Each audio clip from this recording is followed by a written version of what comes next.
शेर की हड्डियों को ठीक से लगाकर उसका कंकाल तैयार किया।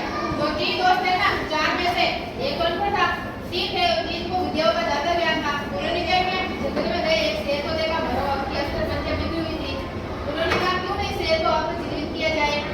तो उनमें से एक गया और जाके उसकी जो हंसना पड़ी है शेर जाकर क्या किया, उसकी हड्डियों को छोड़ दिया।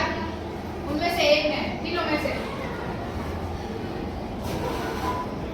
तब एक ने शेर की हड्डियों को ठीक से लगाकर उसका कंकाल तैयार कर दिया। दूसरे ने हड्डियों के ऊपर मांसपेशियां जमा दी और उसके ऊपर चमड़ा लगाकर शेर का स्वरूप दे दिया। जो दूसरा था, पहले ने क्या किया,